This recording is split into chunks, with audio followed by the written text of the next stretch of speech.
জামাত ইসলামের নেতৃবৃন্দ, সাংবাদিক বন্ধুগণ, উপস্থিত ভাই ও বন্ধুগণ, আসসালামু আলাইকুম ওয়া রাহমাতুল্লাহি ওয়া বারাকাতুহু।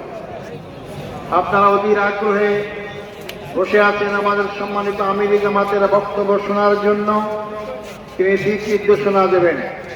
এই জন্য আমি খুব সংক্ষিপ্ত সময় আপনাদের সঙ্গে দু একটি কথা বলবো ইনশাআল্লাহ। সংগ্রামী বন্ধুগণ, আমি 14 বছর জালেম সরকার, স্বৈরাচারী সরকারের কারাগারে বন্দী ছিলাম। আমাকে ফাঁসির কাছে ঝুলানোর সমস্ত আয়োজন করা হয়েছিল। আল্লাহর অশেষ রহমত, একটা কথা আছে, রাখে আল্লাহ মারে কে। আল্লাহ আমাকে বাঁচিয়ে রেখেছেন। জুলাই আগস্টের বিপ্লবী সেই ভাইদের রক্তত্যাগ, কোরবানির বিনিময়ে নতুন স্বাধীন বাংলাদেশ, আমিও নতুনভাবে স্বাধীনতা অর্জন করেছি। বাংলাদেশের কারাগার থেকে মুক্ত আকাশে আপনাদের সামনে মিলিত হয়েছি। আমি ফাঁসির মঞ্চ থেকে 8 লক্ষ জনতার মঞ্চে হাজির হতে পেরেছি, আলহামদুলিল্লাহ।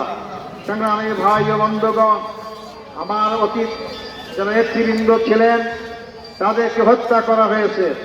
আমার রায়ে সুপ্রিম কোর্টের 7 জন বিচারপতি একমত হয়ে এটাকে একটা সাজানো নাটক আখ্যায়িত করেছেন। আমাকে জুডিশিয়াল কিলিং এর মাধ্যমে আমাদের ভাইদের হত্যা করা হয়েছে, আমাকে হত্যার আয়োজন করা হয়েছিল। আমি আজকের বিশাল জনসমুদ্রের মধ্য দিয়ে সরকারের কাছে জোর দাবি জানাতে চাই, আমাদের যে 10 জন ভাইকে কারাগারে শহীদ করা হয়েছে, 5 জন সরাসরি ফাঁসির মঞ্চে ঝুলিয়ে, 5 জনকে বিনা চিকিৎসায় কারাগারে হত্যা করা হয়েছে। এই হত্যাকাণ্ডের সঙ্গে যারা যেখানে যেভাবে যতটুকু জড়িত তাদেরকে আইনের আওতায় নিয়ে আসতে হবে এবং তাদের শাস্তির বিধান করতে হবে। সেই সমস্ত পরিবারের সদস্যদেরকে ক্ষতিপূরণ দিতে হবে। আমি সেই দাবি আপনাদের সামনে আবার এই সরকারের কাছে জোর দাবি করছি। সংগ্রামী ভাই বন্ধুগণ, তাদের কি অপরাধ ছিল? তারা বাংলাদেশ ইসলামী হুকুমত কায়েম করে আন্দোলন করছিলেন। তারা বাংলাদেশে আধিপত্য শক্তির হাত থেকে বাংলাদেশ রক্ষার আন্দোলন করেছিলেন। শোষণ, জুলুম, নির্যাতনের হাত থেকে বাংলাদেশের 18 কোটি মানুষকে মুক্তির আন্দোলন করেছিলেন। এটাই ছিল তাদের অপরাধ। তাদেরকে ফাঁসি দেওয়া হয়েছে। ফাঁসির মাধ্যমে তারা মনে করেছিল বাংলাদেশের জামাত ইসলামীর আন্দোলনকে স্তব্ধ করা যাবে, নিশ্চিহ্ন করা যাবে। আজকে 15.5 বছর পর এই লক্ষ লক্ষ টাকার সমাবেশকে প্রমাণ করে না ইসলামী আন্দোলনকে হত্যা, ইসলামী আন্দোলনকে ফাঁসি নির্যাতন করে নিশ্চিহ্ন করা যায় না। বরং আমি বলি, ইসলামী আন্দোলন হচ্ছে একটি খরস্রোতা নদীর মতো। নদীর সামনে যে নামে আপনি বাঁধ দেন না কেন, খরস্রোতা নদীর পানি তীব্র গতিতে সামনে অগ্রসর হয়, বাঁধে ভেঙ্গে সামনে যেতেই থাকে। আমাদের সামনে নেতাদের হত্যা করে হোক, 71-এ বয়ান করে হোক, যে নামে আমাদেরকেও বাঁধ দিয়েও আমাদের আটকাবার ব্যবস্থা করা হয়েছিল, কোন শক্তি সেই বাঁধে আমাকে আটকাতে পারে নাই। আজকে জামাত ইসলামের সামনে অগ্রসর হচ্ছে। যারা বলেছিলেন যে আমাদের বেটি শাকের বেটি দেশ থেকে পালায় না, আজকে কারা পালিয়েছে? জামাত ইসলামী নেতৃবৃন্দ পালায় নাই। মীর কাসেম আলী সাহেব আমেরিকায় ছিলেন, তিনি বাংলাদেশে এসেছেন, তাকে গ্রেফতার করা হয়েছে, ফাঁসি দেওয়া হয়েছে। আর যাদের ঠিকানা অন্য দেশে, তারাই পালিয়ে গিয়েছে। বাংলাদেশের জামাত ইসলামী ভিত্তি জনগণের ভিতরে গঠিত হয়েছে। আমাদেরকে উপরে ফেলতে কেউ পারবেন না। উপরে ফেলার চেষ্টা করবেন, তাদের দাঁত ভেঙে যাবে। জামাত ইসলামীর কিছুই হবে না ইনশাআল্লাহ।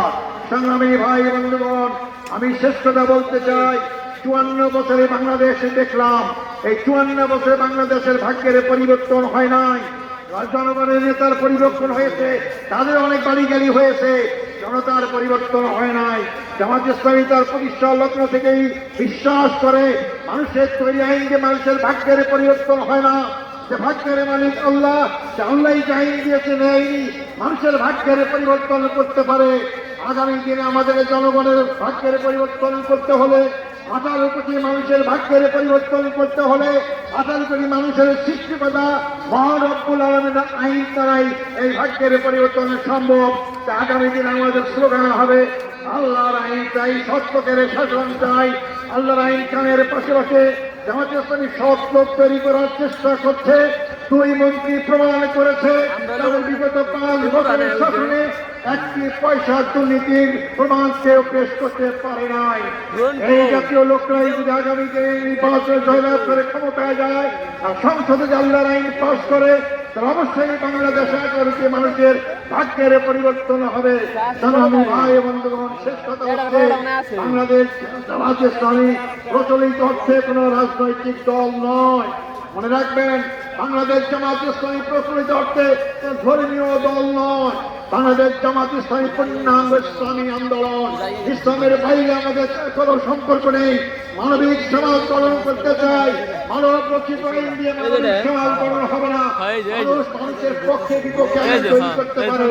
আল্লাহর আইন সবার পক্ষে, জনগণের পক্ষে, মানুষের পক্ষে। আল্লাহর আইনের একমাত্র মানুষের মানবিক সমাজ গঠন করতে পারে। আসুন সেই মানবিক সমাজ গঠনের জন্য আল্লাহর আইনের সৎ লক্ষ্য শাসন প্রতিষ্ঠার আন্দোলনে আমরা শরীক হই। আল্লাহ সবাইকে সেই তৌফিক দান করুক। আল্লাহ হাফেজ। বাংলাদেশ জিন্দাবাদ। জামাত ইসলামী বাংলাদেশ জিন্দাবাদ। আসসালামু আলাইকুম রহমতুল্লাহি ওয়া বারাকাতুহু।